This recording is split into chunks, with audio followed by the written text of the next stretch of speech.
여러분 안녕하십니까? 오늘 또 참으로 좋은 날입니다. 성령이 충만하시기 바랍니다. 저는 오늘 우리의 하나님이란 제목으로 여러분과 함께 은혜를 나누고자 합니다.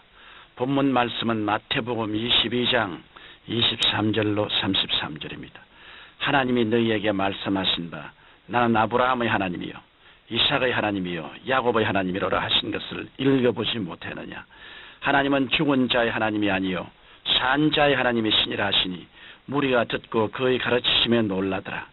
이 세상에는 신은 죽었다, 신은 없다고 말하면서 인간은 스스로 자신에 대한 책임을 지고 당당히 살아야 한다고 주장하는 사람들이 있습니다.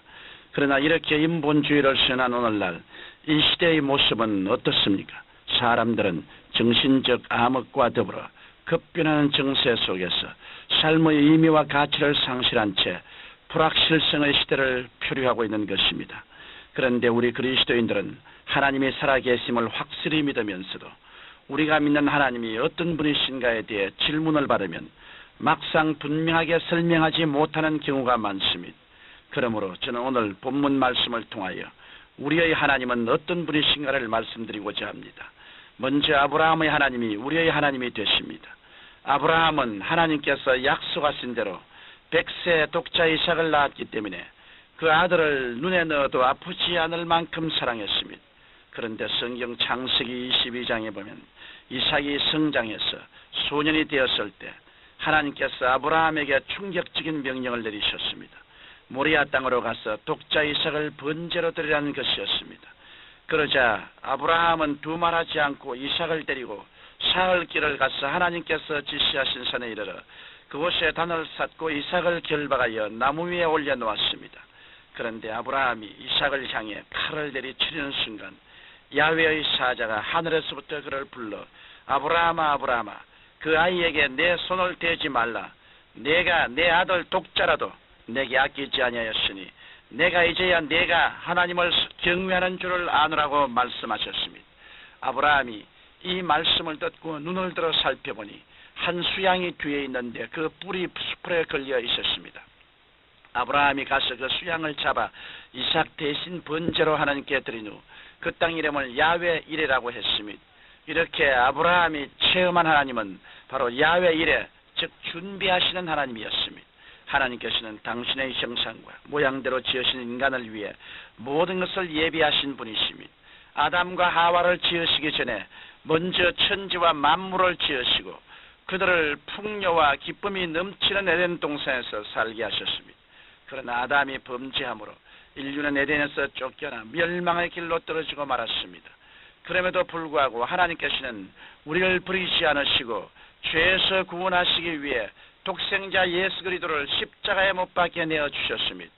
이같이 하나님께서는 어린 양 예수 그리스도를 우리의 대속 제물로 예비하셔서 우리를 구원하실 뿐 아니라 우리를 위해 에덴 동산과 비교할 수 없는 영원한 천국까지 예비해 주셨습니다. 아브라함이 체험한 야훼 이레 하나님은 바로 우리의 하나님이 되십니다. 이러므로 우리가 아브라함처럼 마음과 뜻과 정성을 다해 하나님을 경외하고 순종하면 하나님께서는 우리를 예비하신 복된 길로 인도해 주시는 것입니다. 또한 이삭의 하나님이 우리의 하나님이 되십니다. 이삭은 위대한 신앙을 소유한 아버지 아브라함의 덕분에 많은 땅과 재물과 짐승과 노비를 고스란히 물려받았습니다. 게다가 이삭은 소년 시절부터 하나님과 아버지의 뜻을 전적으로 쫓는 순종의 사람이었습니다.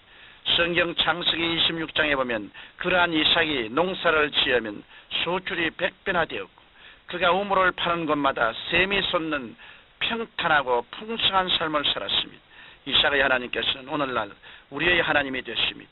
하나님께서는 독생자 예수 그리스도를 통해 예비하신 각양 좋은 것들을 우리에게 값없이 선물로 다 주셨습니다. 먼저 하나님께서는 우리에게 용서와 의를 선물로 주셨습니다. 우리는 죄짓고 불의하고 추악하여 버림을 받아야 마땅한 존재임에도 불구하고 예수님의 보혈의 공로로 우리의 과거와 현재와 미래의 죄를 다 용서받고 하나님께 값없이 이롭다 인정함을 얻은 것입니다. 얼마 전 제가 어떤 일본 사람을 전도하는데 그가 묻기를 나는 좋은 일을 많이 못했는데 어떻게 천국에 갈 수 있습니까? 라고 했습니다. 그래서 저는 구원은 값없이 받는 것입니다. 사람이 좋은 일을 많이 한다고 천국에 가는 것이 아닙니다. 우리 죄를 대신 지시고 십자가에 돌아가신 예수님을 믿기만 하면 구원은 값없이 선물로 받는 것입니다라고 대답했습니다. 그리스도의 구원은 너무나 값진 것이므로 그 가치를 환산할 수 없습니다. 따라서 구원은 돈이나 인간의 선행이나 그 어떤 것을 주고도 얻을 수 없으며 하나님께서 예수 그리스도를 믿는 자에게 값없이 선물로 주시는 것입니다. 나아가서 하나님께서는 우리에게 건강의 복과 범사의 복을 선물로 주셨습니다. 우리의 병과 연약한 것을 친히 담당하시기 위해 예수님께서 채찍에 맞으셨습니다. 우리의 저주를 속량하시기 위해 예수님께서 가시 면류관을 쓰시고 피 흘려 주셨습니다. 그 은혜로 우리는 병에서 고침받고 범사의 형통한 복을 누리게 된 것입니다. 또한 하나님께서는 믿는 자에게 영원한 천국과 부활을 선물로 주셨습니다. 그래서 우리는 이 땅에서의 삶이 끝나면 영화로운 몸으로 변화되어 주님 계신 천국에서 주님과 함께 영원한 복락을 누리게 되는 것입니다. 이러므로 우리는 이삭의 하나님이 내 하나님이 되심을 깊이 감사드리고 그리스도를 믿고 순종하는 삶을 살아야 하겠습니다. 나아가 야곱의 하나님이 우리의 하나님이 되십니다. 야곱은 하나님을 믿는 사람이었지만 육에 속한 사람이었습니다. 그는 형을 속이고 장자의 명분을 빼앗았으며 아버지를 속이고 형 대신 장자의 축복을 받았습니다. 그 때문에 야곱은 자신을 죽이려는 형을 피해 외삼촌 집으로 도망가서 20년 동안이나 머슴살이를 해야 했습니다. 그러나 야곱은 거기서도 외삼촌을 속였으며 그 역시 외삼촌에게 속임을 당하기도 했습니다. 그 후 야곱은 외삼촌 몰래 짐승과 종과 가족을 데리고 고향으로 가려다가 외삼촌에게 잡혀 죽을 뻔했으나 하나님의 보호로 겨우 위기에서 벗어날 수 있었던 것입니다. 그런데 야곱과 가족들이 고향으로 돌아가고 있을 때 형이 에스가 400인의 군대를 거느리고 달려오고 있었습니다.